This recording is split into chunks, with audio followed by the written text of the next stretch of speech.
des pays pauvres étrangers qui, selon le Conseil de sécurité américain, va entraîner des compétitions malvenues sur l'eau, sur le pétrole, sur les matières premières, sur la nourriture, sur les terres arables, sur les ressources minières et naturelles. La réponse donne froid dans le dos. L'administration américaine propose d'abord l'usage de la technique persuasive des programmes de planification familiale que l'on fera idéalement introduire à travers les gouvernements locaux eux-mêmes ou des groupes religieux. Et c'est ainsi que des milliers de milliards de dollars ont été utilisés par les ambassades et les organismes américains pour financer les programmes de contraception, d'avortement et de stérilisation volontaire ou pas pour limiter les naissances dans le tiers-monde. Écoutez comment Mohamed Bazoum, le chéri coco de Emmanuel Macron, fait la prodada du planning familial, qualifiant même les Nigériens qui n'adhèrent pas à sa politique de limitation des naissances de gens qui ont des comportements de broussard. Il y a un grand contraste entre les villes et la campagne, mais les villes au Niger, ça ne veut rien dire. Des villes comme Zender, des villes comme Maradi, les gens ont un comportement des gens de la brousse. C'est Niamey seulement qui peut être considéré comme une ville parce qu'il y a une composante qui a pris conscience de ce phénomène et qui a tendance à avoir un comportement contrôlé. Lors de la même conférence, il va jusqu'à dire que c'est la fécondité des femmes nigériennes qui est responsable de la pauvreté, mais pas l'incapacité de son gouvernement ou de celui de son prédécesseur, dont il était déjà un des piliers, à mettre en place des politiques et à négocier des accords favorables au progrès et à l'enrichissement de tous les Nigériens, et pas seulement de son clan ou de la classe politicienne. La population du Niger, c'est 27 millions de personnes sur 1 267 000 km², dans un pays qui a l'uranium, le pétrole, le soleil, l'or, le phosphate, le cuivre, les métaux rares. Mais tout un président de la République vient nous expliquer, moustache frémissante, que le coin est surpeuplé et c'est le ventre des femmes qui est responsable de la pauvreté. Également, dans cette optique que s'inscrit la promotion à outrance, quasi forcée, des pratiques LGBTQ-RSTU. Est-ce que quand deux hommes se mougouent, enfant peut sortir? Non. Est-ce que quand deux femmes se lapent, enfant peut sortir? Non. Et voyez ce qui se déroule sur le terrain. Comme préconisé par Kissinger, on passe par des acteurs locaux, les gouvernants de préférence. Salut, c'est ton frère Jacques Nkana. Je viens avec cette vidéo afin de vous présenter les femmes qui font peur aux impérialismes. Ces femmes qui font peur aux ennemis de l'Afrique. Parmi ces femmes, je vous présenterai d'abord Nathalie Yamba. Elle est bénie d'une haute sagesse venant du ciel. Sa façon de parler, elle m'a inspiré et elle est en train de changer ma façon de voir les choses vis-à-vis de l'Afrique. Et je me demande si nous avons de ces genres, de telles femmes ici en Afrique, l'Afrique subira un grand changement au niveau de la sagesse, de l'intelligence et de la connaissance. Cette femme, elle n'est pas comme les autres. Elle ne se comporte pas comme les femmes dont je vais vous montrer maintenant. Vraiment, TikTok, phénomène de dépravation pour l'Afrique. TikTok est devenu un outil de nudité pour les jeunes africaines. C'est incroyable. Je n'ai pas de mots. Vraiment. Montrer les fesses, montrer les seins, jusqu'à montrer les parties intimes. Et c'est quoi ça encore? Et nos valeurs? Elles sont passées où? Juste pour avoir des vues. Est-ce nécessaire de faire cela? Mais c'est horrible quand même. Pourquoi ne pas utiliser les réseaux sociaux plutôt pour... Voilà, ces femmes qui se disent qu'elles sont des influenceuses. Je me demande par quelle manière elles sont en train d'influencer les gens. Mesdames et messieurs, l'Afrique désire voir des femmes qui inspirent d'une manière positive. Et parmi ces femmes, je vous présente maintenant Nathalie Yamba. Je vous promets que vous ne serez pas déçus. Alors s'il faut résumer en une phrase le contenu des 123 pages du rapport Kissinger, c'est simple. Pour que les États-Unis restent riches, il faut que les pays pauvres restent pauvres. Je répète, la doctrine de la politique étrangère des USA formulée par Henry Kissinger est mise en œuvre à partir de 1975 jusqu'au très sénile Joe Biden aujourd'hui, à travers son secrétaire d'État actuel Anthony Blinken et sa numéro 2 qui est en réalité la vraie numéro 1 Victoria Nuland. C'est que pour que les États-Unis restent riches, il faut que les pays pauvres restent pauvres. Voir une femme africaine en train de parler ainsi, c'est déjà un signe de changement. Parce que l'autre fois, on faisait taire les femmes. Parce que l'autre fois, on disait aux femmes, non, vous ne pouvez pas parler. Mais elle vient de dévoiler un secret, une vérité qui peut pousser nos sœurs de changer leur manière de voir les choses. Les États-Unis désirent de voir le pays pauvre rester pauvre, afin que les États-Unis demeurent toujours riches. Telle est la pensée des Occidentaux. Et c'est comme ça qu'ils sont en train de voir les choses. Et ils ne souhaiteront jamais de voir l'Afrique en train de changer. Ils ne souhaiteront jamais de voir le pays de pauvres en train de changer. Physiquement, nous sommes pauvres. Mais en regardant les sous-sols, en regardant les richesses que Dieu a déposées en Afrique, cette femme a réveillé ma conscience et elle a changé ma manière de voir les choses. Dans son rapport, Kissinger identifie la croissance démographique des pays du tiers-monde comme l'un des plus grands dangers à l'implémentation de cette doctrine. La préoccupation du rapport Kissinger est donc de trouver comment influencer les politiques à tous les niveaux pour réussir à réduire la progression démographique des pays pauvres étrangers qui, selon le Conseil de sécurité, les États-Unis sont en train de chercher comment diminuer la progression démographique des pays pauvres.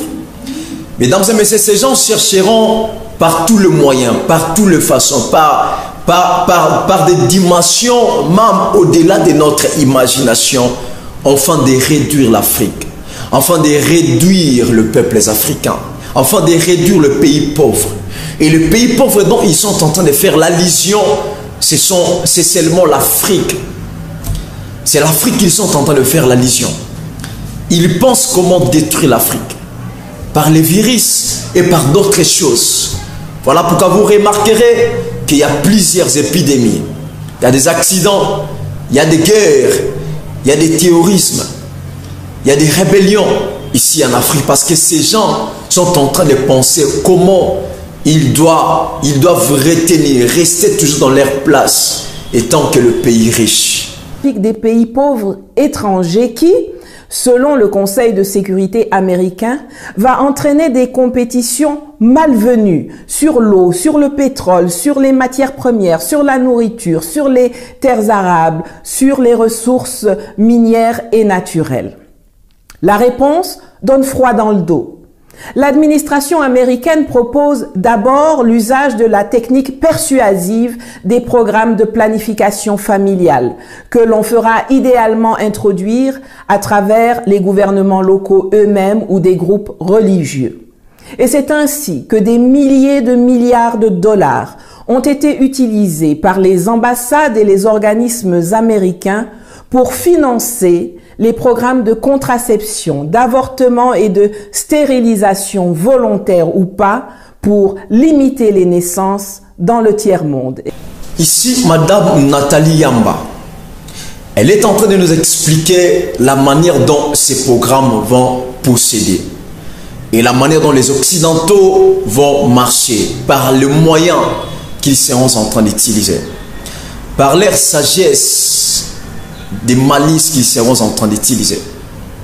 Et ils seront en train de viser trois choses pour la réduction d'autres cieux, d'autres peuples, pour la réduction de peuples pauvres. La première des choses, ils vont passer par la contraception. La deuxième des choses, ils vont passer par l'avortement et la stérilisation.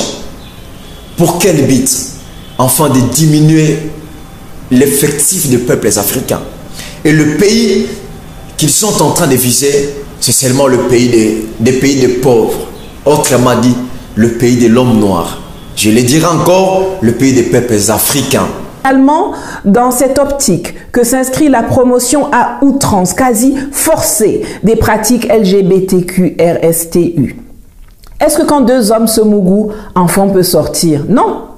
Est-ce que quand deux femmes se lapent, enfant peut sortir? Non. Et voyez ce qui se déroule sur le terrain.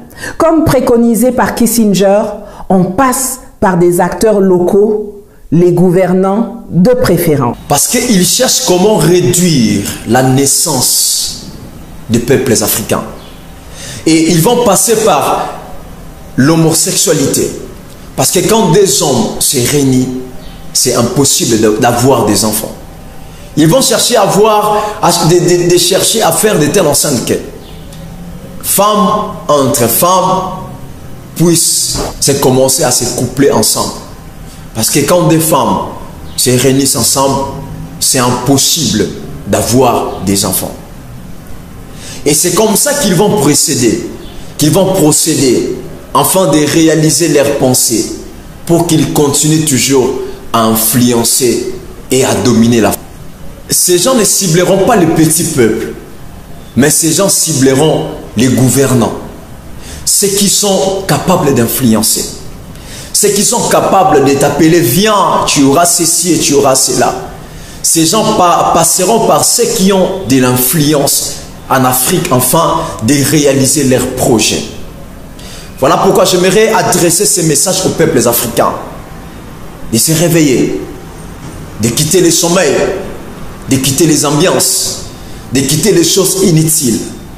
La religion qui nous distrait, parce que des fois ils passeront par la religion afin de nous distraire. Je n'ai pas dit que la religion est mauvaise, mais il faut utiliser la religion et réfléchir aussi. C'est ça que nous allons marcher cette fois-ci, nous peuples africains. Écoutez comment Mohamed Bazoum, le chéri coco de Emmanuel Macron, fait la prodada du planning familial, qualifiant même les Nigériens qui n'adhèrent pas à sa politique de limitation des naissances de gens qui ont des comportements de broussard. Il y a un grand contraste entre les villes et la campagne, mais les villes au Niger, ça ne veut rien dire. Des villes comme Zender, des villes comme Maradi, les gens ont un comportement des gens de la brousse. C'est Niamey seulement qui peut être considéré comme une ville parce qu'il y a une composante qui a pris conscience de ce phénomène et qui a tendance à avoir un comportement contrôlé. Lors de la même conférence, il va jusqu'à dire que c'est la fécondité des femmes nigériennes qui est responsable de la pauvreté, mais pas l'incapacité de son gouvernement ou de celui de son prédécesseur, dont il était déjà un des piliers, à mettre en place des politiques et à négocier des accords favorables au progrès et à l'enrichissement de tous les Nigériens, et pas seulement de son clan ou de la classe politicienne. La population du Niger, c'est 27 millions de personnes sur 1 267 000 km², dans un pays qui a l'uranium, le pétrole, le soleil, l'or, le phosphate, le cuivre, les métaux rares. Mais tout un président de la République vient nous expliquer, moustache frémissante, que le coin est surpeuplé et c'est le ventre des femmes qui est responsable de la pauvreté. J'aimerais aussi que tu puisses te poser cette question. Est-ce que c'est le ventre des femmes qui sont à l'auteur, à la base de la pauvreté de l'Afrique? Moi, je dirais non. La seule pensée que les Occidentaux ont, les étrangers, les Européens ont dans leur tête, c'est de chercher comment diminuer la population des peuples africains. Non pour notre bien, mais afin qu'ils puissent continuer toujours à dominer l'Afrique. Et pour qu'ils puissent rester toujours étant qu'une nation forte et puissante. Peuples africains, j'aimerais que nous puissions avoir parmi nous des femmes qui seront comme Nathalie Yamba, avec la mentalité d'influencer, mais d'influencer d'une manière positive. Non de passer sur non de passer sur les TikTok, afin d'influencer sexuellement, mais de penser de venir avec la richesse des femmes qui réfléchissent pour le changement de mon Afrique.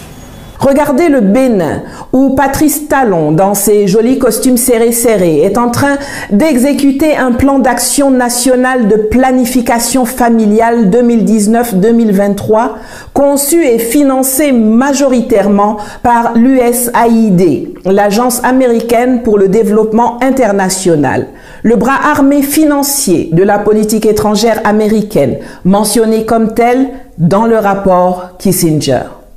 Bénin, 13 millions d'habitants sur 114 000 km², là où 17 millions de Hollandais vivent dans un territoire ayant le tiers de cette superficie. Oh, honte à Talon et à ses gros sabots malthusiens. C'est ici que je termine cette analyse avec vous. Vous venez de suivre cette dame, Nathalie Yamba. Elle nous a dévoilé les choses et ce qu'ils sont en train de penser les Occidentaux. Les colonialismes, les Américains, les Européens, les choses qu'ils sont en train de penser afin de réduire la population pauvre, autrement dit la population africaine. Peuples africains, c'est le temps de se réveiller et de dire non à ces plans machiavéliques que les Américains sont en train de préparer afin de réduire la population africaine. Vous le savez mieux que moi, que l'Afrique est le paradis que les Européens sont en train de chercher nuit et jour. Nous avons la richesse, nous avons le pétrole, les coltans, les cuivres. Nous avons tant d'autres richesses que même les Européens, les étrangers n'ont pas encore contrôlé. Je dirais même, n'ont pas encore. Il est temps d'analyser cela. Et parmi ces choses, et grâce à cette vidéo de Nathalie Yamba, que ta conscience se réveille, sois une femme qui influence, mais d'une manière positive. Nous allons nous lever et dire non à ces choses. Parce que l'Afrique deviendra puissante, deviendra puissant maintenant, et ça va influencer tout le monde. Je rêve en Afrique qui sera en train de bouger le monde avec l'armement puissant. Et par la grâce de Dieu, l'Afrique ne tombera jamais. Et le Congo ne tombera jamais. C'était votre frère Jacques Nkana. Merci et à la prochaine vidéo. Abonnez-vous, commentez cette vidéo et partagez la vidéo. Merci.